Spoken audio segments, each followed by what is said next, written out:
তোরা বানা, আমি বানাবো না। কই যাবি? সারাদিন ঘরের ভিতরে বসে থাকতে কি? टमाटर बड़े मजेदार। কই যাবেন? ओ टमाटर बड़े मजेदार।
কলার মোচা ভর্তার দ্বিতীয় ধাপ।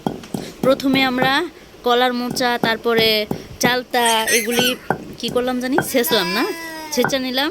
তারপরে এখন পিষে নিলাম।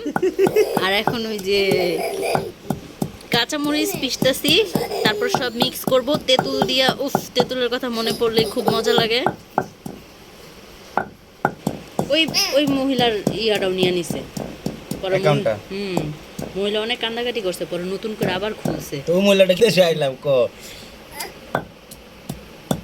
ওই মহিলার মেয়ে কিন্তু পালাই বিয়ে করছে, বুঝছো? আর পারুলা পাজে আমার মেয়েরে ধুমধাম করে বিয়ে দিছে। এটা একটা স্ক্যাম, বুঝছস? তুই তোরা বুঝছ না, তোরা আমরা বুঝি না। এটা একটা স্ক্যাম। খুদাই এটা একটা বাদ, এটা কি হলো সবা ডিস্টার্ব করিস না। দেখ আব্বা এখনই খাওয়ার লাগে একবার পুরো রেডি। কি বল আব্বা? দেখ আব্বা কি রে, আমিও রেডি। কি রে বড়া, আমি খাওয়ার লে দেখে দেখে দে। আচ্ছা জানাই দে, তুই মরিচ গুঁড়া দিয়েন মা, নাহলে গ্রান্ড আইব না। আনলো না মরিচের গুঁড়ো আছে না?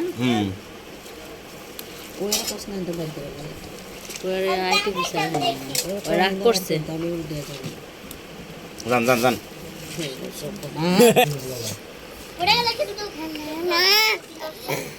দেখছেন কি করে নূর মোহাম্মদ? খা খা। বললাম না জাল হয় নাই, আমি শিওর। দেখ আমি দেখে বুঝে গেছি। ঠিকই আছে খুব টেস্টি হয়েছে মরিচ আনা লাগবো হুম মারদি মরিচ এটা আমাদের রান্নাঘর আপনারা আবার বললেন না আমরা ময়লায় বসে আছি ভর্তাতে ঝাল একদমই ছিল না তাই আমার ভাইয়ের আরো ঝাল লাগবে এজন্য আরো ঢাকা মরিচ দিমু? দিতেছে ও কথা ঠিক আছে সেই জোস জোস হইছে অনেক শেষ শেষ এটা এখন না আচ্ছা আমরা ভর্তা খাই এখন আবার অন্য ভিডিওতে দেখা হবে আল্লাহ হাফেজ ভালো থাকবেন সবাই আমার জন্য দোয়া করবেন